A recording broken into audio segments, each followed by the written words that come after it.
నేను గుంటూరు ఎస్పీగా పనిచేశాను. అక్కడ ఎల్ఎల్ఆర్ క్లబ్ అని ఒకటి ఉంటుంది. అక్కడ అంతా మూతపరులు అందరూ ఆ క్లబ్లో ప్యాకెట్లు ఆడుతూ ఉంటారు. అట్లానే చిలకలూరుపేటలో క్లబ్ ఉంటుంది. సో అప్పుడు చంద్రబాబు నాయుడు ఆయన ముఖ్యమంత్రి. ఓకే. ఆయన ఏంటంటే ఈ క్లబ్బులు నడవకూడదు అనేటువంటి పాలసీ ఉండే. అప్పుడు మాకు కమ్యూనికేట్ చేశారు. సరే గవర్నమెంటే వద్దంటే ఎందుకుంటాయి. సో ఆ సందర్భంగా మా ఇన్స్పెక్టర్లకి చెప్పాను నేను, క్లబ్ నడిస్తే నువ్వు ఇన్స్పెక్టర్గా ఉండవు, సస్పెండ్ అయిపోవడం, నువ్వు ఇన్స్పెక్టర్గా ఉన్నావంటే అక్కడ క్లబ్లో నడవట్లేదు అనేది. అంతేగాని వెళ్ళటం, రైడ్లు చేయటం, ఎంతమందిని పట్టుకున్నాం అంతమందిని పట్టుకున్నాం పేపర్లో ఇవ్వటం, దానికి ఒక పబ్లిసిటీ చేయటం, తర్వాత నెక్స్ట్ డే మళ్ళీ కోర్టు నుంచి ఆర్డర్లు తెచ్చుకోవటం, rummy is game of skill అని చెప్పటం, సార్ ఇట్లా వచ్చింది సార్ కోర్టు ఆర్డర్ అంటే మరి ఏం చేస్తాం లేవయ్యా కంటెంప్ట్ కదా చేయమని అంటాం. ఇది వద్దు, డ్రామా వద్దు, నాకు జరగకూడదు అంతే. నువ్వేం చేస్తావు నాకు తెలియదు. నువ్వు ఉన్నావంటే క్లబ్ నడవకూడదు, క్లబ్ నడిచిందంటే నువ్వు ఉండవు, నేను పంపిస్తాను. కంట్రోల్ అయింది నిర్దాక్షిణ్యంగా. మీరు చెప్పినట్టు ఆ ఎస్ఐ స్ట్రిక్ట్గా ఉంటే లీడర్స్ కూడా అర్థమైపోద్ది. లీడర్స్కి అర్థమైపోయి ఆయన కరణం బలరాం ఆయనకు సంబంధించిన వాళ్ళు చిలకలూరుపేట క్లబ్ ఉంటే వాళ్ళు కూడా క్లోజ్ చేశారు. వాళ్ళకి అర్థమైపోద్ది. ఒకటి ఉంది ఇక్కడ, అధికారి కూడా ఎట్లా ఉండాలంటే కొంతమంది కొన్ని క్లబ్లు అలౌ చేసి కొన్ని క్లబ్లు అలౌ చేయకపోతే వాళ్ళు ఊరుకోరు. పొలిటీషియన్స్ ఎప్పుడు కూడా చూస్తారు ఇతని ఉద్దేశం ఏంటని.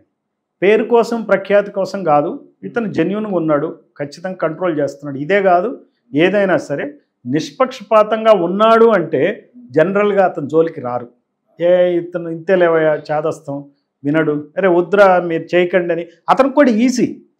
కింద నాయకుడు కింద వాళ్ళని కంట్రోల్ చేయాలంటే అరే వాళ్ళ దగ్గర లేదుగా క్లబ్బు, మంది లేదు, ఎందుకు నువ్వు గొడవ చేస్తావు, ఉండి కూర్చో అంటాడు. అందువల్ల మనం ఆ రకంగా కంట్రోల్ చేయాల్సింది. జరిగిందంటే అక్కడ ఉన్న లోకల్ పోలీస్ అధికారి ఎస్హెచ్ఓ ఫెయిల్యూర్ కిందనే భావించాలి. భావించే విధంగా ఉండాలంటే ఆ ఎస్ఐని కానీ ఇన్స్పెక్టర్ని కానీ ట్రాన్స్ఫర్ చేసే అధికారాలు ఆ ఎస్పీకి కానీ సిపి కానీ ఉండాలి. సిపి ఇక్కడ నన్ను ఉంచడు అంటే అతను కంట్రోల్ చేస్తాడు. అలా కాకుండా సిపి కంట్రోల్లో ఎస్పీ కంట్రోల్లో ఎస్ఐలు ఇన్స్పెక్టర్లు పోస్టింగ్లు లేని పరిస్థితులు ఉన్నాయి ఈరోజు. సో ఎమ్మెల్యే లెటర్లు ఇస్తే పోస్టింగ్లు ఇవ్వటం, వీళ్ళు కూడా నేను ఏదో ఒక పోలీస్ స్టేషన్కి ఇన్స్పెక్టర్కి వెళ్ళాలి, ఎస్ఐ వెళ్ళాలి, ఏం చేస్తామని చెప్పి వాళ్ళు వెళ్ళి లెటర్లు తెచ్చుకుని పనిచేస్తున్నప్పుడు కాంప్రమైజ్డ్ పోలీసింగ్ ఉంటుంది. ఇక్కడ ఫెయిర్ పోలీసింగ్ ఉండదు. అంటే ఎందుకు సార్ కొంతమంది ఎస్ఐలు కానీ సీఎలు కానీ ఆ ప్లేస్ కోరుకుంటారు, దేనివల్ల అంటారు ఆ ప్లేస్ కావాలి, అది కావాలి, ఇది కావాలని ప్లేస్ అంటే అక్కడ ఉన్నటువంటి రాజకీయ వ్యవస్థను బట్టి అది ఆ ఆలోచన వస్తుంది. ఈ రాజకీయ వ్యవస్థ ఎవరైతే ఉన్నారో ఆ రోజున ఉన్నటువంటి చీఫ్ మినిస్టర్ కానీ కింది వాళ్ళు కానీ వాళ్ళ పరిస్థితిని వాళ్ళు చేసేటువంటి పనిని బట్టి ఉంటుంది. వాళ్ళు కరప్షన్ ఉన్నా నాకు బాధ లేదు, ఎవరున్నా బాధ లేదు అనే దృష్టిలో ఉంటే సో అందరూ కూడా ఏం చేస్తారంటేనండి ఎప్పుడు కూడా ఇంటి పెద్దను బట్టే ఇంట్లో ఉన్న కుటుంబ సభ్యులందరూ ఉంటారు. యథారాజా తదా ప్రజ ఉంటారు. సో మనకు కూడా చెప్తారు, ఓటర్లను బ్లేమ్ చేస్తారు ఈ నాయకులు. వాళ్ళు ఏమంటారు, ఏం చేస్తాం సార్, ఇప్పుడు డబ్బులు 2000 ఓటుకు 2000 మంది ఎవరు ఓట్లు వేయట్లేదు, అందుకే మాకు తప్పట్లా, మేము డబ్బులు పోసి ఎలక్ట్ అవుతున్నాం, ఆ తర్వాత మాకు తప్పట్లా, డబ్బులు అవినీతి సంపాదించాల్సి వస్తుంది, మళ్ళీ తప్పట్లేదు, నెక్స్ట్ ఎలక్షన్కి మళ్ళీ డబ్బులు కావాలి. వీడు ప్రతిదీ ఏం చేస్తాడు, ఇతనేమో గెలవాలనేది పెట్టుకుని ఎలాగైనా గెలవాలని పెట్టుకుని పిల్లలకి బ్రైబ్ చేసినట్టు. ఇప్పుడు ఇంట్లో పిల్లలకి తండ్రి తాగుబోతైతే వాడు కూడా ఒక పెగ్గు పోసినట్టు పిల్లలకి, నువ్వు కూడా తాగరంటే వాడిని ఎవడు క్వశ్చన్ చేసేవాడు లేదు. భార్యకు కూడా ఒక పెగ్గు పోస్తే భార్య కూడా క్వశ్చన్ చేయదు. ఈ రోజున రాజకీయ నాయకులు ప్రవర్తన అలా ఉంది. వాళ్ళు ఏం చేస్తున్నారంటే నెపం పిల్లల మీద నెడతారు, అంటే ఈ ఓటర్ల మీద తోసేస్తున్నారు, ఓటర్ల మీద. అలానే ఎస్ఐలు ఇన్స్పెక్టర్ల మీద తోయటం కూడా అన్యాయం. వాళ్ళు పిల్లలే డిపార్ట్మెంట్లో. రాష్ట్ర సీఎం, డీజీపీ, ఐపీఎస్ ఆఫీసర్లు తర్వాత వస్తారు ఎస్ఐలు ఇన్స్పెక్టర్. సో వీళ్ళు ఎలా ప్రవర్తిస్తున్న దాన్ని బట్టి వాళ్ళు ప్రవర్తిస్తారు. ఆటోమేటిక్గా మీకు అక్కడ కరప్షన్ పెరిగిపోతుంది.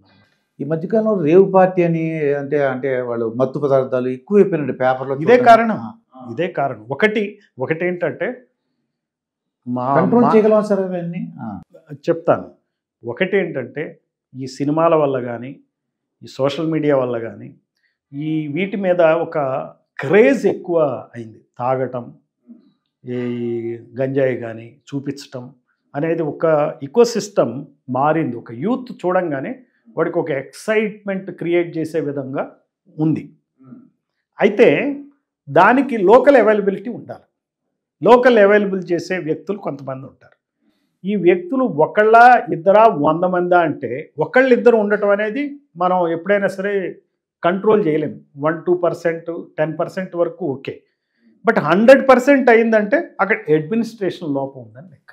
ఓకే. ఇప్పుడు ఈ రోజున అడ్మినిస్ట్రేషన్ లోపం ఉందంటే అది రాష్ట్ర వ్యాప్తంగా అడ్మినిస్ట్రేషన్ ఫెయిల్ అయిందంటే అది సీఎంలో పనితీరులో లోపం ఉందని అర్థం. అందువల్ల కంట్రోల్ చేయలేనిదేం కాదు, కంట్రోల్ చేయటం కష్టం, but not impossible. It is difficult, but it is not impossible. చేయొచ్చు, తీసుకురావచ్చు.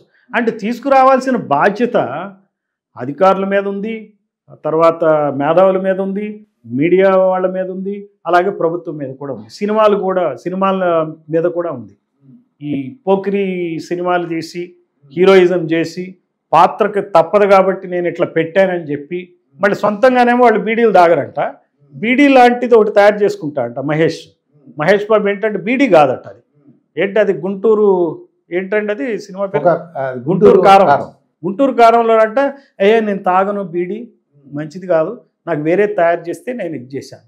నువ్వేం మెసేజ్ ఇస్తున్నావు? నువ్వు పెద్ద హీరోగా ప్రజలకు ఏం మేలు చేస్తున్నావు? బీడీయో సిగరెట్టో తాగమనే ఇదే కదా నువ్వు చేసేది.